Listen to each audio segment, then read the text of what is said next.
नमस्कार विद्यार्थी मित्रांनो. मविप्र समाजाचे श्री स्वामी षटकोपाचार्यजी महाराज कला विज्ञान व वाणिज्य महाविद्यालय सायखेडा मराठी विभागामध्ये सर्वांचं स्वागत. आपला वर्ग आहे FIBA म्हणजेच प्रथम वर्ष कला आणि विषयाचं नाव आहे मराठी साहित्य कथा आणि भाषिक कौशल्य विकास. मी प्राध्यापक बनकर सर. आज मी तुम्हाला समकालीन मराठी कथा या पुस्तकातील कथा क्रमांक 3 याच्याविषयी महत्त्वाचं विवेचन मी करणार आहे. आजच्या क्रमांक 3 या कथेचं नाव आहे पाऊस आला मोठा. या कथेच्या लेखिका आहेत गौरी देशपांडे. पाऊस आला मोठा या कथेच्या ज्या लेखिका आहेत त्यांचा थोडक्यात आपण सध्या परिचय करून घेणार आहोत. गौरी देशपांडे यांचा जन्म 11 फेब्रुवारी 1942 साली झालेला आहे आणि त्यांचा मृत्यू 1 मार्च 2003 साली झालेला आहे. त्यांचा जो एक प्रसिद्ध कथासंग्रह आहे त्याचं नाव आहे हे असं आहे. ह्याच कथासंग्रहातील पाऊस आला मोठा ही कथा आज आपण अभ्यासणार आहोत. त्यांच्या काही लघु कादंबऱ्या प्रसिद्ध आहेत. त्याचे नावं पुढील प्रमाणे: एक एक पान गळावया, त्याचप्रमाणे तेरुओ आणि काही दूरपर्यंत, तसेच नीरगाठी आणि चंद्रिके ग, त्यानंतर आहे सारिके ग, नंतर आहे दुरुस्त, हा घाट आणि थांग. अशा प्रकारच्या लघु कादंबऱ्या त्यांनी लिहिलेल्या आहेत. त्यांचा एक ललित लेखसंग्रह प्रसिद्ध आहेत. ललित गद्यसंग्रह आपण त्याला म्हणू शकतो. विंचुर्णीचे धडे हे त्याचं नाव आहे. आणि अशा प्रकारे त्यांनी अनेक प्रकारच्या ज्याला आपण म्हणतो इंग्रजी जे पुस्तकं असतील तर त्याचे मराठीमध्ये भाषांतर करण्याचे देखील त्यांनी काम केलेलं आहे. मग याच्यामध्ये आहे मराठी कथा आणि द अरेबियन नाईट्स या जगप्रसिद्ध पुस्तकाचे 16 खंड मराठीमध्ये आणण्याचं त्यांनी महत्त्वपूर्ण काम केलेलं आहे. तराळ अंतराळ, महानिर्वाण, आहे मनोहर तरी ह्या सर्व पुस्तकांचे त्यांनी मराठी अनुवाद देखील केलेले आहेत. आता त्यांच्या अनेक पुस्तकांना ज्याला आपण महाराष्ट्र शासनाचे पुरस्कार म्हणतो तसे उत्कृष्ट वाङ्मय निर्मितीचे देखील पुरस्कार त्यांना मिळालेले आहेत. आणि त्यांच्या लेखनाचा जो एक वेगळा संदर्भ आहे किंवा त्यांची एक छाप आहे तर ते व्यक्तींमधील परस्पर संबंधांवर ठळकपणे त्यांचं लेखन आहे.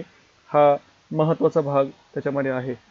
आता आपण जी प्रत्यक्ष कथा आहे मुलांनो तर त्या कथेतील आशयाकडे आपण वळूया.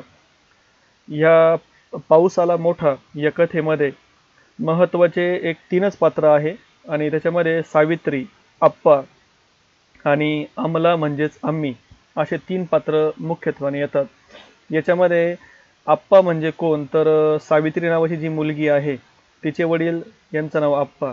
यांची नोकरी कायम फिरतीची असते. पुष्कळ पैसा अडका असलेल्या घरामध्ये नोकर चाकर आहे, सेक्रेटरी आहे, स्वयंपाकीन आहे, अनेक प्रकारच्या सुखवस्तू घरामध्ये आहे. अशा घरामध्ये सावित्री वाढलेली आहे आणि तिला आई नाही आहे. हिच्याबद्दल अनेकांना तिची काळजी देखील वाटते. सावित्री 14-15 वर्षांची झाल्यानंतर आप्पांनी लग्न केलं, म्हणजे तिच्या वडिलांनी दुसरं लग्न केलं. आणि तिच्या वडिलांनी लग्न का केलं हा तिला ह्या लहान वयात पडलेला प्रश्न आहे. पण याचं उत्तर सावित्रीला कथेच्या शेवटी मिळतं आणि ते आपल्याला सुद्धा नक्की मिळणार आहे. गौरी देशपांडे यांच्या हे असं आहे या कथासंग्रहातील पाऊस आला मोठा ही कथा म्हणजे ही विदुर आप्पा, अमला उर्फ आम्ही आणि सावित्रीची एक कहाणी आपल्याला सांगून जातं. एक कौटुंबिक कथा असल्याचं आपल्याला ते समजतं. आम्ही आप्पांची दुसरी बायको आहे. आप्पांच्या वर्गमित्राची मुलगी सावित्रीची सावत्र आई झाली. सावीला सोबत होईल म्हणून आप्पांनी तिला घरामध्ये आणलंय. प्रारंभी दोघींच्या मध्ये तसा जवळचा असा काही संवाद नव्हताच आणि शेवटपर्यंत तो झाला पण नाही. पण आप्पा आणि सावित्रीमध्ये मात्र त्या काळामध्ये खूप भांडणं व्हायची. अगदी कधी कधी आप्पांनी तिच्यावर हात देखील उगारलेला आहे. पण या दोघांच्या मध्ये स्वतः आम्ही म्हणजे आम्हाला दोघांच्या मध्ये पडली आणि तरुण मुलीच्या अंगावर हात उगारू नये असं तिने समजून सांगितलं आणि परत आप्पांनी असं काही केलं नाही आणि अशी वेळ परत सावित्रीवर आली नाही. आम्ही 20 वर्ष वयाची, गोरी हडकोळी, आम्ही म्हणजेच अमला, नाकी डोळी निटस, मान वर करून ती कधी बोलणार नाही, आवाज कधी चढवणार नाही, हात उगारणार नाही, स्वभावाने अतिशय गरीब आणि शांत असलेली बऱ्याचदा तिला आपण अबोल देखील म्हणू शकतो आणि ती अडाणी देखील होती, जास्त शिकलेली नव्हती. आप्पा आणि अमलामध्ये सुद्धा म्हणजे आम्हीमध्ये सुद्धा फारसा संवाद कधी होत नव्हता. कपाळावरती छोटंसं कुंकू, गळ्यामध्ये मंगळसूत्र आणि अंगावरती दररोजची जी धुवट साडी आहे ती, गोरी हडकोळी आणि चेहऱ्यावर सतत थकलेपणा, खिन्नता अशा व्यक्तिमत्वाची किंवा अशा प्रकारची एक पात्र निर्मिती आपल्यासमोर गौरी देशपांडे यांनी या कथेतून चित्रित केलेली आपल्याला लक्षात येते. आप्पा आणि सावित्रीमध्ये मी मगाशी म्हटल्याप्रमाणे कायम वाद व्हायचे. घरामध्ये फक्त एकच नियम आप्पांनी लागू केला होता, तो म्हणजे काय, तर 6च्या आत फक्त सगळ्यांनी घरामध्ये यायला पाहिजे. हा एक नियम सोडता बाकीची सावित्रीवरती इतर कुठलेच बंधनं आप्पांनी आणि आम्हीने लादलेले नव्हते. आम्ही शिकलेली नसल्यामुळं सावित्रीच्या खोलीमध्ये ती बऱ्याचदा बसायची, जुने कपडे दुरुस्त करायची, कधी कधी स्वतःच्या खोलीमध्ये कॉटवरती पडून बाहेरचं वर्दळ वगैरे ती न्याहाळायची. नोकरांशी पण ती काही फारशी कधी बोलायची नाही, कधी बागेमध्ये ती फिरली नाही आणि सावित्री आणि अमला ह्या एकमेकाच्या कधी जास्त संपर्कात आल्या नाही. पण सावित्री जेव्हा शाळेमध्ये होती तर तिचे शाळेचे शेवटचे जे वर्ष होते ते नाटक, सिनेमा, अनेक प्रकारचे नाटिका वगैरे स्वतः त्याच्यात सहभाग घेणे, सिनेमा पाहणे, मित्रमैत्रिणींबरोबर कुठंतरी चर्चा करणे, हॉटेलला जाणे, अशा प्रकारे ती वागायची. एकदा उशीर झाल्यावरती आप्पा आणि सावीमध्ये भांडण झालं होतं आणि ते परागोटीला गेलं. त्याच्यानंतर परत त्यांच्यामध्ये कधी भांडण झालं नाही, पण त्यांच्यामध्ये शाब्दिक वाद कायम व्हायचे. पण जेव्हापासून आम्हाला म्हणजे आम्मीने सगळं समजून सांगितलं होतं तेव्हापासून थोडंसं घरातलं वातावरण शांत होतं. आम्मीला लिहिता वाचता येत नव्हतं, पण जी मुलगी आहे सावित्री, हिच्या वाचण्याचं, तिच्या खेळण्याचं, पोहण्याचं, पटापट इंग्लिश बोलण्याचं, मुलांसारखं केस कापण्याचं आम्मीला म्हणजे तिच्या आईला कौतुक वाटायचं आणि खूप अप्रूप पण वाटायचं. नंतर सावित्री जेव्हा कॉलेजला जाऊ लागले तेव्हा दोघींमधला जो काही संबंध थोडाफार होता तो अधिकच संपुष्टामध्ये आला. दोघींची चर्चेनंतर कमी कमी व्हायला लागली. फक्त जेवायला आणि थोडंफार काही बोलायचं असेल तेव्हा फक्त त्या थोडीफार एकत्र यायच्या.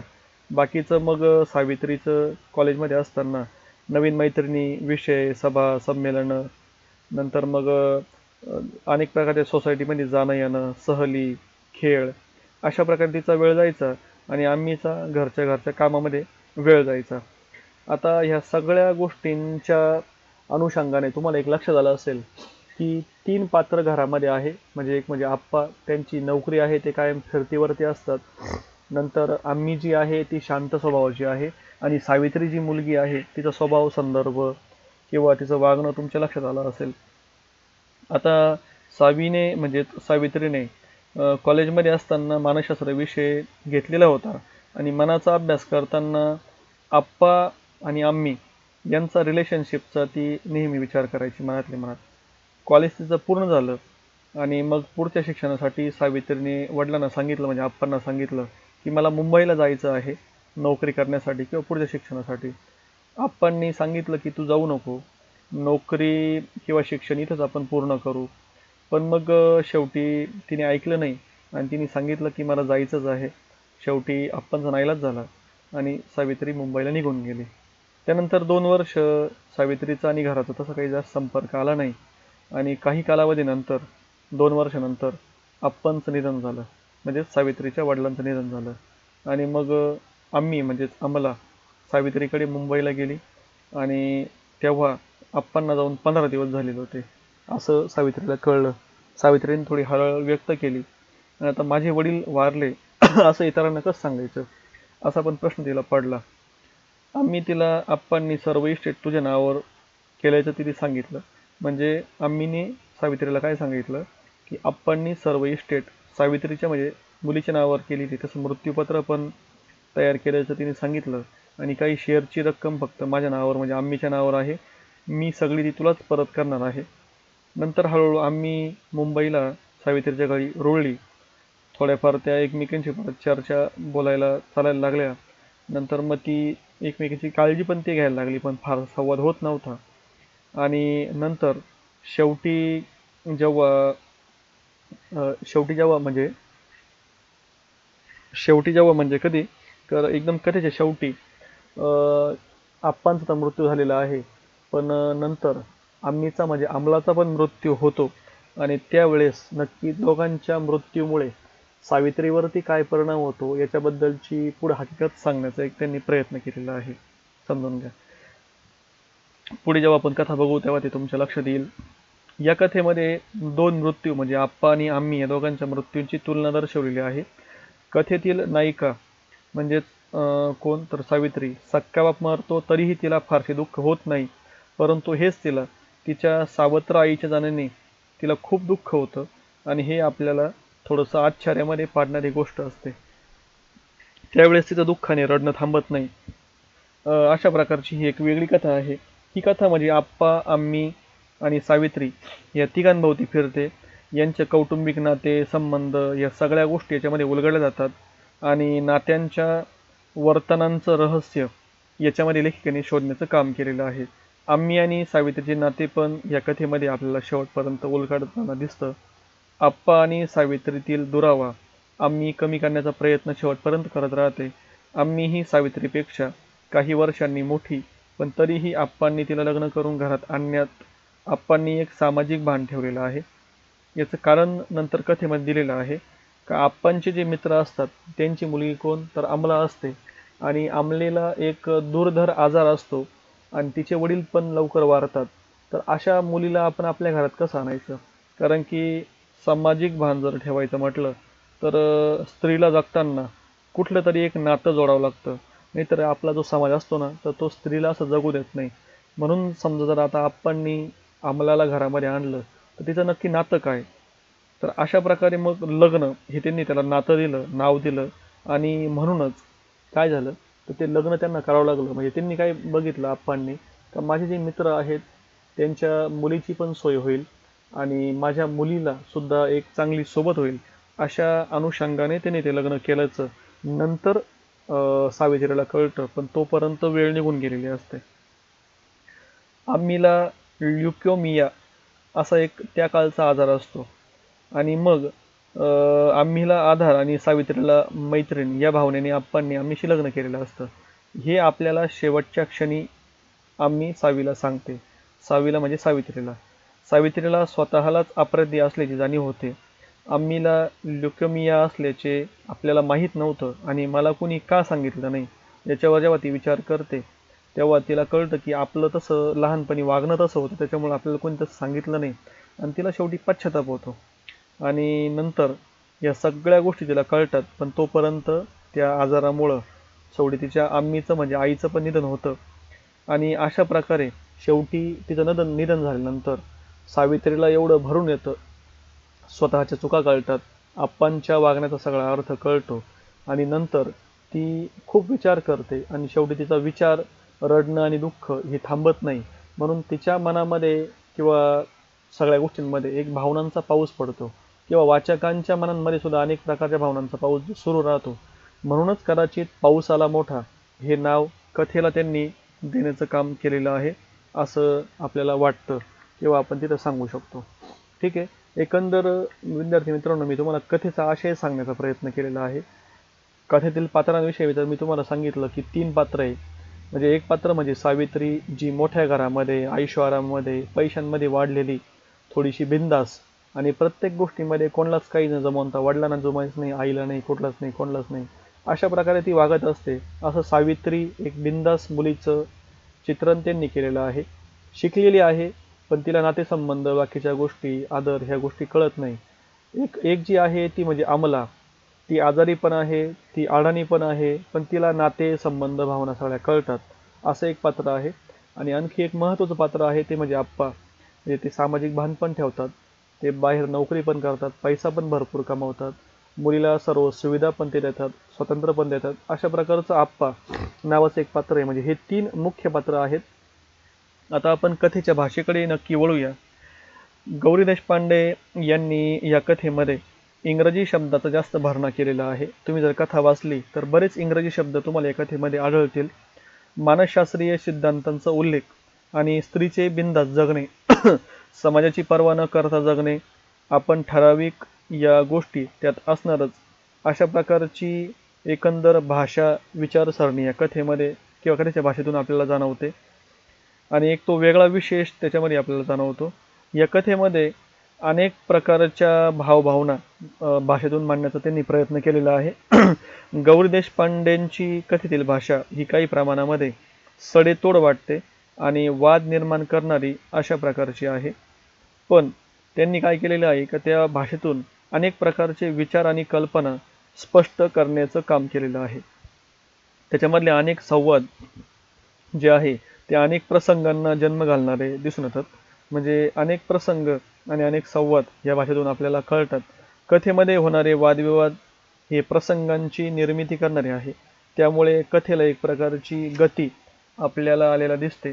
अशा प्रकारे एक वेगळ्या प्रकारची भाषा, स्पष्ट भाषा आणि स्त्री जीवनावरील किंवा स्त्री शिक्षणावरील किंवा त्या सगळ्या नातेसंबंधांवरील एक वेगळ्या प्रकारचा आविष्कार कथेमधून आल्याचा आपल्याला दिसून येतो.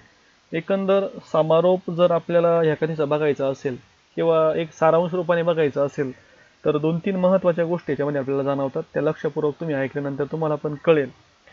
शिक्षण तुम्हाला ज्ञान, बुद्धी, पैसा आणि स्टेटस देतं, पण नातं नातं म्हणजे आपलं जे नातेसंबंध असतं तर ते नातं तुम्हाला मूल्यवर्धक जगायला शिकवतं. हा खूप मोठा संदेश या कथेतून दिलेला आहे. अनुभवातून आलेला शहाणपणा हा शाश्वत असतो आणि तो आम्मीकडे असतो. आम्मीकडे म्हणजे कोण? की जी अडाणी आहे, शांत आहे, ती शिकलेली नाही आहे, पण तिला तो अनुभवातून आलेला शहाणपणा आहे. नातेसंबंध तिला कसे जपावे ते कळतात. तिने वाट्याला आलेले जगणे निमूटपणे स्वीकारलेले आहे. वास्तव तिला माहीत आहे, त्यामुळे ती शांत आहे. कोणताही त्रागा ती करत नाही. पण सावित्री तिची आप्पांना असलेली काळजी समजून न घेता मनाप्रमाणे वागणारी एक मुलगी आहे.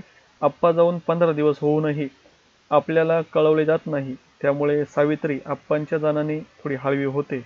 पण यातून नक्की काय होतं की आप्पांना कधीही न मानणारी किंवा आप्पांशी न बोलणारी मुलगी सुद्धा थोडीशी ज्याला म्हणतो कळवळते. म्हणून याच्यामध्ये काय नात्यांचा विजय आहे असं या कथेच्या समारोपामध्ये दाखवलेलं आहे. म्हणजे नातेसंबंध श्रेष्ठ आहे बुद्धीपेक्षा सांगितलेलं आहे.